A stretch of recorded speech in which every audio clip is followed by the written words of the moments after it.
Welcome to dreams achievers academy. நம்ம அகாடமியில் வந்து டிஎன்பிசி ப்ரீவியஸ் இயரில் தமிழ் தகுதி தேர்வில் கேட்கப்பட்ட கேள்விகளும் அது தொடர்பான விடைகள் மற்றும் விளக்கங்களை வந்து நம்ம டிஎன்பிசி ஒரிஜினல் ஆன்சர் கீயை வச்சு கொடுத்துட்ருக்கோம். இதற்கு முன்னாடி வந்து 2 வீடியோக்கள் வந்து நம்ம போட்டிருக்கோம். அதையும் ஒரு முறை பாருங்கள். இதில் வந்து மீதம் இருக்கக்கூடிய கேள்விகளுக்கான விடை விளக்கங்களை பார்க்கலாம். சரிங்களா? இங்கே பாருங்கள், அகத்திணையிலேருந்து கேள்வி கேட்டிருக்காங்க. 4 கூற்றுகளாக கொடுத்துருக்காங்க. நாட்டை கைப்பற்றல் வந்து மஞ்சள் நிறம் கொண்ட மலர் கொடி வகை, நிறை மீட்டல் வந்து நீலம் கலந்த சிவப்பு மலர் செடி வகை, எதிர்த்து போரிடுது வந்து நீல நிற மலர் குறுமர வகை, கோட்டையை கைப்பற்றல் வந்து வெண்ணிறம் செடி வகை அப்படின்னு சொல்லி கொடுத்துருக்காங்க. இதில் வந்து எந்த கூற்று வந்து சரி அப்படின்னு பார்த்தீங்கன்னா 3வது கூற்று மட்டும்தான் வந்து சரி. சரிங்களா? அதாவது எதிர்த்து போரிடுதல் அப்படிங்கிறது என்னது? வெச்சி கரந்தை வஞ்சி காஞ்சி, எதிரூன்றல் காஞ்சி, அந்த காஞ்சி திணை வந்து எனது நீல நிற மலர் குறுமர வகை. சரிங்களா? அதே போல் நாட்டை கைப்பற்றல் அப்படிங்கிறது வெச்சி கரந்தை வஞ்சி இருக்கு பார்த்தீங்களா, வஞ்சி திணையில் வரக்கூடியதான் வந்து நாட்டை கைப்பற்றல். அது வந்து மஞ்சள் நிறம் கொண்ட மலர் கொடுத்துருக்காங்க. இது வந்து தவறு. அதே போல் நிறை மீட்டல் வந்து நீலம் கலந்த சிவப்பு மலர், இன்னொன்று வந்து செம்மை கலந்த நீல மலர், அந்த வண்ணத்தில் வரும். ஆனால் அது வந்து செடி வகை கிடையாது. அதனால் கூற்று 1, 2 தவறு. சரிங்களா? அதே போல் கோட்டை கைப்பற்றல் வந்து என்னது? ஊழிங்கை திணை, புறநானூறு வந்து பாடாத திணை, வெண்ணிறம் அப்படின்னு சொல்லி கொடுத்துருக்காங்க. இதுவுமே வந்து தவறு. சரிங்களா? அடுத்து 77வது கேள்வி பார்ப்போம். இந்த அகத்திணை சம்மந்தமாக உங்களுக்கு நான் வந்து தனியாக வந்து பாடம் நடத்துகிறேன், கிளாஸ் நடத்தி கொடுக்குறேன். அதில் வந்து உங்களுக்கு மலர், அதுக்கான நிறம் என்ன, தற்போதைய பெயர் என்ன, இது போன்ற விஷயங்கள் வந்து ரொம்ப தெளிவாக சொல்கிறேன். சரிங்களா? 77வது கேள்வி பாருங்க. மூதுரை குறித்த கூற்றுகளில் தவறான கூற்றை கண்டறிய அப்படின்னு சொல்லி கொடுத்துருக்காங்க. மூதுரையை பற்றி நமக்கு தெரியும். மூதுரையை எழுதியவர் வந்து ஔவையார். 31 பாடல்களை கொண்டது. மூதுரை என்னும் சொல்லுக்கு வந்து மூத்தோர் கூறும் அறிவுரை அப்படிங்கிறது பொருள் அப்படிங்கிறது நமக்கு தெரியும். கரெக்டு. அதே போல் இந்த நூலில் வந்து 31 பாடல்கள் இருக்கின்றன அப்படிங்கிறதும் கரெக்டு. இந்த நூலில் வந்து என்ன சொல்லும் அப்படின்னா, கற்றவரை விட மன்னனே சிறந்தவர் அப்படின்னு சொல்ல மாட்டாங்க, மன்னனை விட கற்றோன் சிறந்தவன் அப்படின்னு சொல்லுவாங்க. அதாவது ஒரு தராசில் நிறுத்து பார்த்தோம்னா கற்றவனை விட வந்து என்னது, மன்னனை விட கற்றவன் தான் சிறந்தவன். கற்றவனுக்கு சென்ற இடமெல்லாம் வந்து நாடு, மன்னனுக்கு தன் தேசத்தில் மட்டும்தான் சிறப்பு, ஆனால் கற்றவனுக்கு செல்லும் இடங்கள் எல்லாம் சிறப்பு அப்படின்ற பொருளை சொல்லக்கூடியது. அப்போ இங்கே வந்து என்னது, மன்னனை விட கற்றவன் சிறந்தவனே அப்படின்னு ஔவையார் சொல்லியிருக்காங்கன்னா இதுவும் கரெக்டு. கற்றவரை விட மன்னனே சிறந்தவர் அப்படின்னு சொல்ல கிடையாது. அப்போ ஆப்ஷன் சி தான் வந்து என்னது தவறான கூற்று. 78வது கேள்வி பாருங்க. ஆங்கில சொல்லுக்கு நேரான தமிழ் சொல்லை அறிய. இது வந்து நமக்கு தெரியும், லோயர் ஸ்டாண்டர்ட் தமிழ் புக்கில் அப்படியே கொடுத்துருப்பாங்க. டெம்பஸ்ட் அப்படின்னா என்னது? டெம்பஸ்ட் அப்படின்னா பெருங்காற்று அப்படின்னு பொருள். நிலக்காற்று அப்படின்னா என்னது? Land breeze. கடல் காற்றுனா சீ ப்ரீஸ் அப்படின்னு சொல்லுவாங்க. சரிங்களா? அதே போல் சுழல் காற்று அப்படின்னா டொர்னடோ அப்படின்னா, சுழல் காற்று அப்படிங்கிறதுடைய பொருள் வந்து என்னது? ஆங்கிலத்தில் டொர்னடோ அப்படின்னு சொல்லுவாங்க. 79வது கேள்வி பாருங்க, கொஞ்சம் ஜூம் பண்ணிக்கிறேன். சரியான இணையை தெரிவு செய்க அப்படின்னு சொல்லி கொடுத்துருக்காங்க. கொடுக்கப்பட்ட இணைகளை சரியான இணை எது? புதர் அப்படிங்கிறது திக்கர் அப்படிங்கிறதா என்னது சரியான பொருள். சரிங்களா? புதர் என்பதனுடைய சரியான ஆங்கில பேர் வந்து திக்கர். இது வந்து மிகச்சரி. சரிங்களா? அதனால வந்து ஆப்ஷன் ஏ. மற்றதெல்லாம் பாருங்க. பள்ளத்தாக்கு அப்படின்னா என்ன அப்படின்னா, பள்ளத்தாக்கு அப்படின்னா வேலி அப்படின்னு சொல்லுவாங்க. சரிங்களா? வேலி அப்படின்னு சொல்லுவாங்க. பள்ளத்தாக்கு அப்படின்னா என்னது? வேலி அப்படின்வாங்க.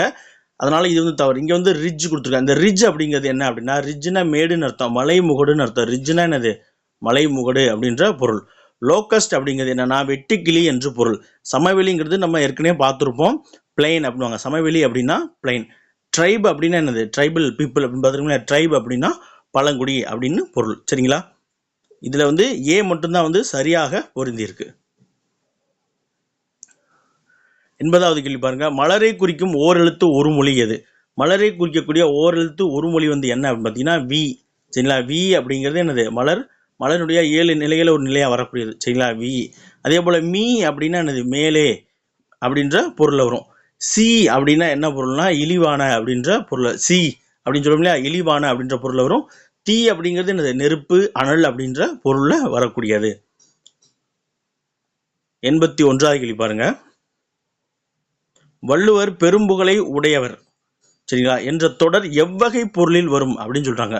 வள்ளுவர் வந்து பெரும்புகழை உடையவர், இந்த தொடர் வந்து என்ன தொடர், எவ்வகை பொருளில் வரும், பொருளை வச்சு சொல்றாங்க. அதாவது வள்ளுவர் என்னது? பெரும் புகழை உடையவர் அப்படின்னு பார்த்தீங்கன்னா அடைதல் பொருள் வராது, ஆக்கல் பொருளும் வராது, அழித்தல் பொருளும் வராது, உடைமை பொருள் தான் வரும். ஏன்னா அவர் வந்து உடையவர், உடைமையை கொண்டிருக்கார். அதாவது பெரும் புகழை வந்து உடைமையாக கொண்டிருக்கிறார். அதனால வந்து அது உடைமை பொருளில் வரும். இதே போல அடைதல் பொருள் வந்தான்னு வச்சுக்கோங்க, பெரும்புகழை அடைந்தார், பெரும்புகழை அடைந்தார் அப்படின்னு வந்தால் அது வந்து அடைதல் பொருளில் வரும். அதே போல் வள்ளுவர் திருக்குறளை இயற்றினார் அப்படின்னு அது வந்து ஆக்கல் தொழில் வரும், அப்போ அது வந்து ஆக்கல் பொருளில் வரும். அதே போல் ராமன் ராவணனை கொன்றான் அப்படின்னா அது வந்து அழித்தல் பொருளில் வரக்கூடியது. சரிங்களா? 82வது கேள்வி பார்ப்போமா? பொருத்தமான பொருளை தெரிவு செய்ய சொல்லியிருக்காங்க. சரிங்களா? அதாவது கொடுக்கப்பட்டதில் வந்து பொருத்தமான பொருள் கொண்டதை நம்ம தேர்வு செய்து எடுக்கணும். வெறிகமல் கழனியில் உள்ளுணர் வெள்ளமே, இந்த அடிகள் உணர்த்தும் பொருள் யாது அப்படின்னு சொல்லி கொடுத்துருக்காங்க.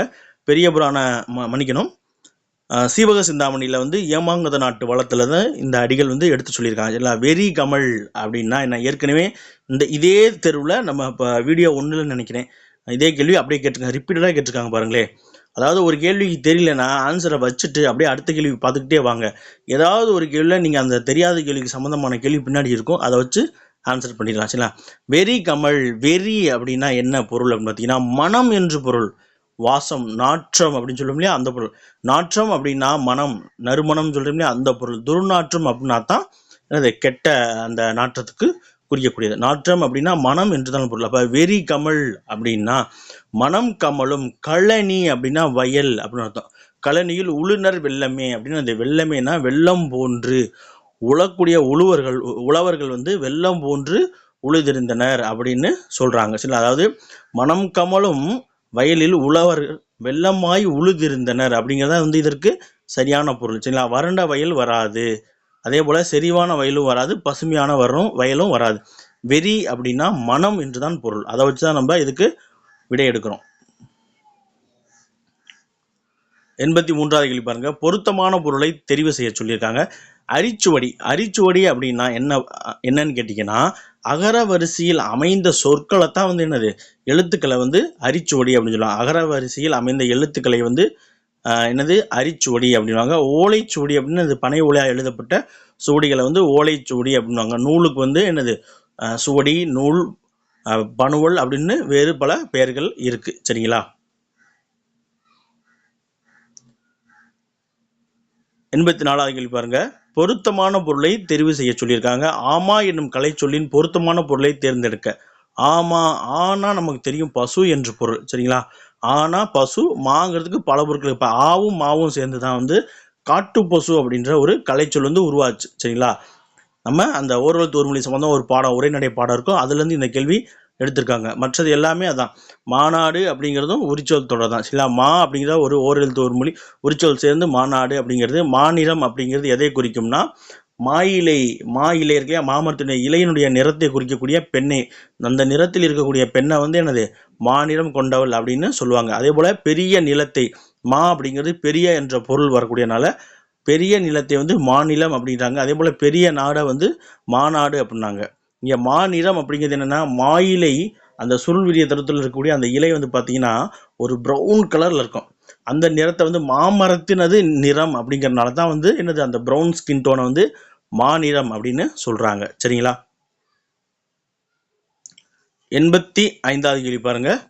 பொருத்தமான பொருளை தெரிவு செய்க அப்படின்னு சொல்லி கொடுத்துருக்காங்க. வாரணம் அப்படின்ற சொல்லுக்கான பொருள் என்ன அப்படின்னு பார்த்தீங்கன்னா வாரணம் அப்படின்ற சொல்லுக்கான பொருள் நமக்கு தெரியும், யானை அப்படின்னு பொருள். சரிங்களா? அதே போல குதிரை அப்படின்னா பரி என்று பொருள். சரிங்களா? பரி என்று பொருள். 86வது கேள்வி பார்ப்போம். பொருத்தமான பொருளை தெரிவு செய்ய தான் சொல்லியிருக்காங்க. ஆழி, ஆழி அப்படின்னா 2 பொருள் இருக்கு. ஒன்று வந்து கடல், இன்னொன்று வந்து கனையாளி, மோதிரம் அப்படின்ற பொருள். இங்க வந்து பாருங்க உலகம் இருக்கு, உலகம் வந்து வராது. அப்ப பள்ளம் இருக்கு, பள்ளம் வராது, அழித்தலும் வராது. ஆழினா கடல் என்று பொருள். சரிங்களா? ஆழிப்பெருக்கு அப்படின்லாம் சொல்றோம் இல்லையா, என்னது கடற்கோள் அப்படின்னு பொருள். இப்ப சொற்களினுடைய கூட்டு பெயர்கள் கேட்டிருக்காங்க. சரிங்களா? கூட்டு பெயர்கள் மரபு பெயர்கள்ல வரக்கூடியதான். ஆடு, ஆடினுடைய கூட்டு பெயர்கள் என்ன அப்படின்னு கேட்டீங்கன்னா ஆட்டு மந்தை அப்படிங்கிறது தான் கரெக்ட். ஆட்டு கூட்டம் வரக்கூடாது, மக்கள் கூட்டம் வரணும். சரிங்களா? மக்கள் கூட்டம். அதே போல ஆநிறை, பசுக்கள் நிறையா போச்சுன்னா ஆநிறை. இதே மாடு நிறையா போச்சுன்னா மாட்டு மந்தை அப்படின்னு சொல்லுவாங்க. படை வீரர்கள் போனாங்கன்னா என்னது படை வீரர் அணி, வீரர் அணி அப்படின்னு சொல்லுவாங்க. எறும்புகள் வந்து போச்சுன்னா எறும்பு சாறை அப்படின்னு சொல்லுவாங்க. பழக்குலை வந்து பழக்குலைன்னுவாங்க. கல்கள் குவிந்திருக்க கற்குவியல் அப்படின்னு சொல்லுவாங்க. வைக்கோர் போர் அப்படின்னு சொல்லுவாங்க. சரிங்களா, இதெல்லாமே வந்து எனது கூட்டப்பெயர்கள் தான் நமக்கு புத்தகத்திலே இருக்குது. சரிங்களா, யானைகள் அதிகமாக இருந்துச்சுன்னா அது வந்து யானை கூட்டம் அப்படின்னு சொல்லுவாங்க. அதே போல் ஆட்டு தொழுவம்ங்கிறாங்க பார்த்தீங்களா, இது வந்து என்னென்னா ஆடு இருக்கக்கூடிய இடத்த வந்து ஆட்டு தொழுவம் அப்படின்னு சொல்லுவாங்க. ஆட்டுப்பட்டி அப்படின்வாங்க. குதிரைக்கு வந்து கொட்டில் சொல்லுவாங்க. மாட்டுக்கு வந்து மாட்டு தொழுவம் அப்படின்வாங்க. யானைக்கு வந்து யானை கூடம் அப்படின்னு சொல்லுவாங்க. சரிங்களா, ஆட்டு தொழுவம் வராது, ஆட்டுப்பட்டி வரும். சரிங்களா, ஆட்டு தொழுவம் வந்து நான் உங்களுக்கு சொல்கிறேன், இது எனக்கு கொஞ்சம் டவுட்டாக தான் இருக்குது. சரிங்களா, இந்த ஆப்ஷன் பி இருக்கு பார்த்தீங்கன்னா, ஆட்டு தொழுவம். மாட்டு தொழுவம் கரெக்டு. ஆட்டுப்பட்டி கேள்விப்பட்டிருக்கேன். ஆட்டு தொழுவம் மட்டும் நான் செக் பண்ணிட்டு உங்களுக்கு சொல்கிறேன். சரிங்களா, 88வது கேள்வி பாருங்க. வன்தொடர் குற்றியலுகரம் எது அப்படின்னு சொல்லி கேட்டிருக்காங்க. குற்றியலுகரம் வந்து மொத்தம் எத்தனை வகைப்படும் அப்படின்னு பார்த்தீங்கன்னா, குற்றியலுகரம் 6 வகைப்படும். ஒன்று என்ன அப்படின்னு கேட்டிங்கன்னா, நெடில் தொடர் குற்றியலுகரம். சரிங்களா, நெடில் தொடர் குற்றியலுகரம். அடுத்து வந்து உயிர் தொடர் குற்றியலுகரம். அடுத்து வந்து ஆயுத தொடர் குற்றியலுகரம். அதாவது குற்றியலுகரம் அப்படின்னா என்னன்னா, குசுடு துபுரு என்று சொல்லப்படக்கூடிய 6 வல்லின ஊரங்கள் இருக்கு பார்த்தீங்களா, கு சு டு து பு அப்புறம் ரு, இந்த 6 வல்லின உகரங்களும் ஒரு சொல்லில் வரும் பொழுது, இணைந்து வரும் பொழுது, சொல்லின் இறுதியில் வரும் பொழுது, இந்த சொற்களுக்கு இந்த குறியெழுத்துக்குரிய ஒரு மாத்திரையிலிருந்து அரை மாத்திரையாக குறைந்து ஒலிக்கும். அரை மாத்திரை குறைந்து 1.5 மாத்திரை அளவு ஒலிக்கும். அப்படி குறைந்து ஒலிக்கக்கூடியதான் வந்து என்னது குற்றியலுகரம் அப்படின்னு சொல்றாங்க. அப்படி இதை வந்து என்னது இதற்கு முன்னால் உள்ள எழுத்தை வைத்து இப்போ இந்த சொற்கள் இருக்கு பற்றி வச்சுக்கலேன், இது எல்லாமே குற்றியலுகரமாக சார் கேட்டிங்கன்னா குற்றியலுகரம் தான். இதற்கு முன்னால் இருக்கக்கூடிய இந்த உகரத்திற்கு முன்னால் இருக்கக்கூடிய சொல்லை வைத்து இதை 6 வகையாக பிரிக்கிறாங்க. எப்படிங்க சார் அப்படின்னு கேட்டிங்கன்னா, ஒன்று இதற்கு முன்னாடி வந்து என்ன அப்படின்னா உயிர் எழுத்து. அதாவது இங்கே வரலாறு முதுகு அப்படின்னு இருக்கா, அழிச்சு காட்டுறேன். வரலாறு முதுகு, இதில் வந்து இந்த எழுத்தை பிரிச்சுன்னா இத்து குட்டல் ஊ அப்படின்னு பிரிப்போம். இத் குட்டல் ஊ, அப்போ உயிர் எழுத்துறது. அப்போ உயிர் எழுத்தை அடுத்து வரக்கூடிய குற்றியலுகரம் உயிர் தொடர் குற்றியலுகரம். இங்கே வரலாறு அதே மாதிரி தான், இல் குட்டல் ஆ அப்படின்னு வரும். அப்போ எனது உயிர் எழுத்தை அடுத்து வரக்கூடிய குற்றியலுகரம் உயிர் தொடர் குற்றியலுகரம். சரிங்களா, அடுத்து உயிர் தொடர் குற்றியலுகரம். அடுத்து வந்து ஆயுத தொடர் குற்றியலுகரம் அப்படிங்கிறது, அதுக்கு வந்து ஆப்ஷன் டி இருக்கு பார்த்தீங்களா, இது வந்து ஆயுத தொடர் குற்றியலுகரத்துக்கு எடுத்துக்காட்டு. ஆயுத எழுத்தை அடுத்து வரக்கூடிய குற்றியலுகரம் வந்து என்னது ஆயுத தொடர் குற்றியலுகரம். அடுத்து வந்து நெடில் தொடர் குற்றியலுகரம். நெடில் தொடர் குற்றியலுகரம் அப்படிங்கிறது 2 எழுத்துக்களை பெற்று தான் வரும். சரிங்களா, இப்போ சூடு சூடு அப்படின்னா இது வந்து குற்றியலுகர சொல். இதற்கு முன்னாடி வந்து ஒரே நெடில் எழுத்து வந்தது. அப்போ அதனால் வந்து இதை வந்து என்னது நெடில் தொடர் குற்றியலுகரம் அப்படின்னு சொல்லுவாங்க. சூடு, ஆடு, பாடு, காடு, மாடு எல்லாமே வந்து என்னது நெடில் தொடர் குற்றியலுகரம் தான். இதில் வந்து பார்த்தீங்கன்னா இந்த நெடில் தொடர் குற்றியலுகரம் மட்டும் 2 சொற்களை கொண்டு வரும். மற்றவை எல்லாமே 3க்கு மேற்பட்ட சொற்களை கொண்டு வரக்கூடியது. சரிங்களா, இப்போ 3 பார்த்துட்டோம். இன்னொரு 3 இருக்குது. அந்த 3 எப்படின்னா மெய்யெழுத்துக்களை வந்து 3 இனமாக பிரிப்போம். மெல்லினம், வல்லினம், மெல்லினம், இடையினம் அப்படின்னு சொல்லி பிரிப்போம். அதன் அடிப்படையில் குற்றியலுகரம் வந்து வல்லின எழுத்துக்களை கொண்டு வந்தால், வல்லின எழுத்துக்களை முன்னாடி வச்சிருந்துச்சுன்னா அது வன்தொடர் குற்றியலுகரம். மெல்லின எழுத்துக்களை முன்னாடி வச்சிருந்துச்சுன்னா அது மென்தொடர் குற்றியலுகரம். அதே போல் இடையின எழுத்தை முன்னாடி வச்சிருந்துச்சுன்னா அது இடைத்தொடர் குற்றியலுகரம். சரிங்களா, அப்போ குற்றியலுகரம் வந்து மறக்கக்கூடாது. 6 வகைப்படும். 1 நெடில் தொடர் குற்றியலுகரம், உயிர் தொடர் குற்றியலுகரம், ஆயுத தொடர் குற்றியலுகரம், அடுத்து வன்தொடர், மென்தொடர், இடைத்தொடர். அவ்வளோதான். சரிங்களா, இப்போ வன்தொடர் குற்றியலுகரம் கேட்டிருக்காங்க. அப்போ குற்றியலுகர சொற்கள் எங்கே இருக்குது, எழுத்து பூ கு, இதற்கு முன்னாடி எனது வல்லின எழுத்து எங்கே இருக்கோ அதுதான் கரெக்டு. அப்போ நாக்கு வகுப்புல மட்டும்தான் இருக்குது, இது மட்டும்தான் சரி. இங்கே பார்த்தீங்கன்னா இங்கேயும் தூ, இது வந்து உயிர் தொடர் குற்றியலுகரம். இங்கே நெஞ்சு அப்படிங்கிறது மெல்லின எழுத்து மென்தொடர் குற்றியலுகரம். இரும்புல வந்து இம் அப்படிங்கிறதும் மெல்லின எழுத்து. சரிங்களா, அதனால இதுவும் வந்து என்னது மென்தொடர் குற்றியலுகரம். சரிங்களா, 89வது கேள்வி பார்ப்போமா.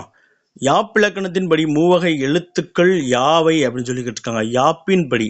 சரிங்களா, யாப்பு இலக்கணத்தின்படி மூவகை எழுத்துக்கள் என்ன அப்படின்னு பார்த்தீங்கன்னா, பாடல் எழுதுறத வச்சு எழுத்துக்களை வந்து 3ஆக பிரிப்பாங்க. 1 குறில் எழுத்து, நெடில் எழுத்து, ஒற்றெழுத்து. ஒற்றெழுத்துனா இந்த புள்ளி வச்ச எழுத்துக்கள் வந்து அப்படி பிரிப்பாங்க. சரிங்களா, பொதுவாக வந்து தமிழ் எழுத்துக்கள் வந்து எப்படி பிரிப்பாங்க, உயிர்மெய் ஆயுதம், உயிர் மெய் அப்புறம் உயிர்மெய் ஆயுதம் அப்படின்னு சொல்லி 4 வகையாக பிரிப்பாங்க. சரிங்களா, அதே போல் எழுத்துக்கள் வந்து எத்தனை வகைப்படும் அப்படின்னு பார்த்தீங்கன்னா, முதல் எழுத்து, சார்பெழுத்து அப்படின்னு சொல்லி பிரிப்பாங்க. யாப்பிலக்கணத்தின் பிரகாரம் வந்து எழுத்தை வந்து 3 வகையாக பிரிக்கிறாங்க. அதனால தான் வந்து என்னது யாப்பிலக்கணத்தின்படி மூவகை எழுத்துக்கள், இதை வச்சு நம்ம கண்டுபிடிச்சிடலாம். வேற எங்கேயுமே இந்த மூவகை எழுத்துக்கள் வராது. ஏன்னா பொதுவாகவே தமிழ் எழுத்துக்கள் எத்தனை வகைப்படும் அப்படின்னு பார்த்தீங்கன்னா என்னது, ஒன்று உயிர் எழுத்து, அடுத்து மெய் எழுத்து, அடுத்து உயிர்மெய் எழுத்து, அடுத்து ஆயுத எழுத்து. அப்போ 4 அது வராது, முடிஞ்சு. அடுத்து வந்து பொதுவாகவே எழுத்துக்கள் எத்தனை வகைப்படும் அப்படின்னு பார்த்தீங்கன்னா, ஒன்று முதல் எழுத்து சார்பு எழுத்து அப்படின்னு போயிடும். முதல் எழுத்து சார்பு எழுத்து, அப்போ அது 2, அதுவும் வராது. அப்போ யாப்பின்படி மூவகைனாலே என்னது, குறில் நெடில் ஒற்று, அவ்வளோதான், வேற எதுவுமே கிடையாது. டவுட்டே இல்லாமல் ஆன்சர் பண்ணிடணும். 90வது கேள்வி பாருங்க. பிழை திருத்துக, சரியான எண்ணடையை தேர்வு செய்ய. அதாவது ஒரு 1, 2, 3 அதை அடுத்து 1, 2 இது போன்ற சொற்கள் வந்து எண்ணு பெயர்கள் வந்து நிலைமொழியாக வந்து வருமொழி வந்து மற்ற சொற்கள் வந்து புணரும் பொழுது அது எவ்வாறு மாறும் அப்படின்னு தான் சொல்லியிருக்காங்க. 1 அப்படிங்கிறதுக்கு என்னடை அப்படின்னா ஒன்று ஒரு அப்படின்னு வரும், இல்லைன்னா ஓர் அப்படின்னு சொல்லி வரும். சரிங்களா? அப்போ 1 கூட்டல் உயிர் என்னது, ஒரு உயிர் வரணுமா ஓர் உயிர் வரணும்னா பொதுவாக வந்து ஒரு விதி ஒன்று சொல்லியிருக்காங்க. என்ன அப்படின்னா, உயிர் எழுத்துக்கு முன்னாடி வந்து ஓர் வரணும். உயிர் எழுத்தை உடைய சொற்களுக்கு முன்னாடி, உயிர் எழுத்தை முதலாவதாக உடைய சொற்களுக்கு முன்னாடி ஓர் வரணும். உயிர்மெய் எழுத்தை முதலாவதாக கொண்ட சொற்களுக்கு முன்னாடி ஒரு வரணும் அப்படின்னு. அதே அடிப்படையில் பார்த்தா இது வந்து ஒரு ஒருமை பிழையில வந்து பிழை திருத்தத்தில் வரக்கூடியது. அதே போல் அது அஃது அப்படிங்கிறது இருக்குது. இதுக்கு நான் வந்து ஒரு ஷார்ட்கட் சொல்கிறேன், இதை ஞாபகம் வச்சுன்னா உங்களுக்கு மறக்கவே மறக்காது, குழப்பவும் குழப்பாது. அதாவது அஃது ஓர் ஆட்டுக்குட்டிக்கு எழுத முடியல சரியா, ஆட்டுக்குட்டிக்கு அது ஒரு வேளை உணவு அப்படின்னு சொல்லி ஞாபகம் வச்சுங்க. அஃது ஓர் ஆட்டுக்குட்டிக்கு அது ஒரு வேளை உணவு, அப்படியே ஞாபகம் வச்சுங்கன்னா இதுதான் வந்து ஷார்ட்கட். அப்போ இங்கே உயிரெழுத்து வந்துருக்கு. அப்போ எந்த உயிரெழுத்து வந்தாலும் ஓர் அஃது அல்லது இஃது வரணும். சரிங்களா? அதே போல் இங்கே உயிர்மெய் எழுத்து வந்திருக்கு வேலை அப்படிங்கிறது. அப்போ அதுக்கு முன்னாடி ஒரு வரணும், அது வரணும், இல்லைன்னா இது வரணும். அப்போ இந்த இது மறக்கவே கூடாது. சரிங்களா? அப்போ 1 கூட்டல் உயிர் வந்து என்ன வரணும், ஓர் உயிர் வரணும். இதே 1 கூட்டல் மனிதன் ஒரு மனிதன் அப்படின்னு சொல்லி வரணும். சரிங்களா? புரியுதுங்களா? உயிர் இங்கே உயிரெழுத்து வந்திருக்கிறதுனால ஓர் உயிர் வரணும். ஒருவேளை இங்கே உயிரெழுத்து தராமல் 1 கூட்டல் மனிதன் அப்படின்னு இருந்துச்சுன்னா என்ன வரணும், ஒரு மனிதன் அப்படின்னு சொல்லி வரணும், ஒரு மனிதன். சரிங்களா? அடுத்த கொஸ்டின் பார்ப்போம். 91 பாருங்க. பிழை திருத்துக, சரியான எண்ணடையை தேர்வு செய்ய சொல்லியிருக்காங்க. 2 கூட்டல் எழுத்து, இதை வந்து இரு எழுத்து இல்லைன்னா ஈர் எழுத்து, அதாவது இரு அப்படிங்கிற சொல் எண்ணடைய வரும், இல்லைன்னா ஈர் அப்படின்ற எழுத்து அப்படின்ற எண்ணடையும் வரும். இந்த இதுக்கு கரெக்டாக எது பொருந்தி வரும் அப்படின்னு பார்த்தீங்கன்னா இரு எழுத்து அப்படின்னு வராது. 2 கூட்டல் மலர் அப்படின்னா சரிங்களா, 2 கூட்டல் மலர் இரு மலர் அப்படின்னு தான் வரும். சரிங்களா? 2 கூட்டல் மலர் இருமலர் அப்படின்னு சொல்லி வரும். சரிங்களா? அதே இது 2 கூட்டல் எழுத்து ஈர் எழுத்து அப்படின்னு சொல்லி வரும். 3 கூட்டல் எழுத்து மூவெழுத்து, 4 கூட்டல் எழுத்து 4 எழுத்து, லூ வந்துடும், நாவெழுத்துன்னு ஒரு 4 எழுத்து, இந்த லூ வரும். அதற்கு ஒரு பாக்ஸில் வந்து ஒரு பழைய புக்கில் கொடுத்துருக்காங்க. அதை நான் வந்து உங்களுக்கு பின்னாடி வரக்கூடிய வீடியோக்களில் வந்து நடத்துகிறேன். அதை பார்த்துட்டிங்கன்னா உங்களுக்கு ஒரு கிளாரிஃபிகேஷன் ஆயிரும். சரிங்களா? அதாவது எண்ணு பெயர்களை வந்து நம்ம புணர்ச்சி எப்படி பண்ணும்போது, பிரித்ததை சேர்த்துக்கு புணர்ச்சி பண்ணும்பொழுது எப்படி வரும் அப்படிங்கிறது. அப்போ 2 கூட்டல் எழுத்து அப்படிங்கிறது என்னது, ஈர் எழுத்து தான் வருமே தவிர 2 எழுத்தும் வராது, இரு எழுத்தும் வராது. சரிங்களா? 92வது கேள்வி பார்ப்போம். சொல் பொருள் பொறுத்துக்க. சரிங்களா? சொல் கொடுத்துருக்காங்க இடதுபுறம், வலதுபுறம் வந்து பொருள் கொடுத்துருக்காங்க, பொறுத்து சொல்லியிருக்காங்க. அணங்கு அப்படின்னா தெய்வம் அப்படின்ற பொருள். சரிங்களா? அணங்கு அப்படின்னா என்னது, தெய்வம். இப்போ சமீபத்தில் கூட தமிழ் அணங்கு அப்படின்னு சொல்லி ஒரு படம் விட்டாங்க. அதாவது தமிழ் மொழியை தெய்வமா, பெண் தெய்வமா கருதி தமிழ் அணங்கு அப்படின்னு சொல்லி படம்லாம் விட்டாங்க. அப்போ அணங்கு என்றால் தெய்வம் என்று பொருள். மாகாள் அப்படின்னா என்ன அர்த்தம் பார்த்தீங்கன்னா, கால் என்றால் காற்று. சரிங்களா? கால் என்றால் என்னது, காற்று. அப்ப மாகால் அப்படின்னா என்னது, பெருங்காற்று என்று பொருள். கால் அப்படின்னா இன்னொரு பொருள் இருக்கு. கால் அப்படின்னா நிலம் என்று ஒரு பொருள் இருக்கு. கால்வாய் சொல்றோம் இல்லையா, கால்வாய். கால் அப்படின்னா நிலம் என்று பொருள். வாய் அப்படின்னா நீர் வரக்கூடிய வழி, நிலத்தினுடைய வாய் அப்படின்னு பொருள். அப்ப கால் அப்படின்னா நிலம்னு ஒரு பொருள் இருக்கு, காற்றுன்னு ஒரு பொருள் இருக்கு, அப்புறம் உடலினுடைய உறுப்பு இருக்கு இல்லையா, அதுவுமே வந்து என்னது, கால் தான். சரிங்களா?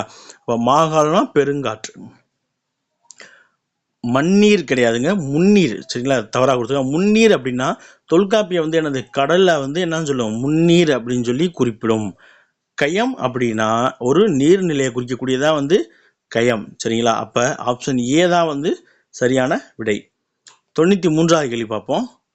சொல் பொருள் பொறுத்து கொடுத்துருக்காங்க. கொடியனார் அப்படின்னா, கொடியனார் அப்படின்னா கொடி போன்ற இடையை உடையவள் அப்படின்ற பொருள். கொடியனார் அப்படின்னா பெண்களை குறிக்கக்கூடியது, மகளிர். சரிங்களா, அதே போல இசை அப்படின்னா 2 பொருள். இசைனா என்னது, ஒன்று பாடல் இசை, அப்புறம் இசைவு பெறுதல், அனுமதித்தல், அந்த பொருள். இந்த இசைதல், இணைந்து இசைதல் என்னது, விருப்பம் தெரிவித்தல், அதான் வந்து இசைவு தெரிவித்தல். அனுமதித்தல் என்ன, விருப்பம் தெரிவித்தல் அப்படின்ற பொருள். இன்னொரு இசை வந்து புகழ் அப்படின்னு பொருள். அதாவது ஈதல், இசைபட வாதல், வாழ்தல், அது வல்லது ஊதியம் இல்லை உயிருக்கு அப்படின்னு சொல்லி வள்ளுவர் சொல்லியிருக்காரு இல்லையா. அதாவது ஈதலை விட இசைபட வாழ்தல் வந்து அது, இது ரெண்டையும் விட ஊதியம்ங்கிறது ஒரு உயிருக்கு கிடையாது. சரிங்களா, கொடுக்கறதும் புகழ் பெற வாழ்ந்ததும் தான் வந்து ஒரு உயிருக்கு பெருசு அப்படின்ற பொருளை சொல்லியிருப்பார். அப்ப இசை அப்படின்னா புகழ் என்று பொருள். மறுப்பு அப்படின்னா என்னன்னா, மறுப்பு அப்படின்னா ஒன்று வந்து கொம்பு, மறுப்பு அப்படின்னா என்னது, கொம்பு அப்படின்ற பொருளில் வரும். இல்லைன்னா தந்தம் அப்படின்ற பொருள் வரும். யானைக்குன்னா தந்தம், யானையுடைய தந்தத்தை வந்து யானையின் கொம்பு அப்படின்னே கூட சொல்லுவாங்க. சரிங்களா, அடுத்து மால் வரை. சரிங்களா, மால் அப்படின்னா திருமால், இல்லைன்னா மலை அப்படின்ற பொருள், பெரிய அப்படின்ற பொருள். வரை அப்படின்னா மலை என்று பொருள். கோடு அப்படின்னாலும் மலை என்று பொருள். சரிங்களா, கோடுனா இன்னொரு பொருள் என்னது, கொம்புன்னு அர்த்தம் இருக்கு. கோடுனா கொம்பு, எல்லை, வரை, வரையாடு அப்படின்னு சொல்றோம் இல்லையா, என்னது மலையாடு, வரையாடு அப்படிங்கிறோம் இல்லையா. தமிழ்நாட்டினுடைய மாநில விலங்கு நீலகிரி வரையாடு இருக்கு இல்லையா, வரையாடு அப்படின்னு அதுக்கு ஏன் பேர் வச்சாங்க, வரை என்றால் மலை என்று பொருள். அப்ப மால் அப்படின்னா ஒன்று பெரிய, இன்னொன்று திருமால். அப்ப மால் வரை அப்படின்னு என்னது, பெரிய மலை அப்படின்ற பொருள். அந்த அடிப்படையில் பார்த்தீங்கன்னா ஆப்ஷன் டி தான் வந்து சரியான விடை. சரிங்களா, 94வது கேள்வி பார்ப்போம். ஒருமைப்பன்மை பிழையற்ற தொடரை தேர்ந்தெடு அப்படின்னு சொல்லி கொடுத்துருக்காங்க.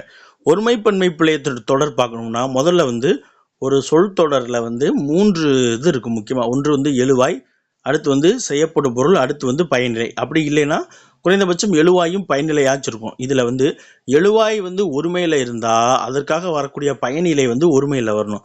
அதே போல் எழுவாய் வந்து என்னது பன்மையில் இருந்தால் பயனிலையும் பன்மையில் தான் இருக்கணும். இப்போ மனிதன் அப்படிங்கிறது இந்த இடத்துல முதல் ஸ்டேட்மெண்ட்ல பாருங்க, மனிதன் பொருள் தேடுவதற்காக பல ஊருக்கு செல்கிறார்கள் அப்படின்னு சொல்லி கொடுத்துருக்காங்க.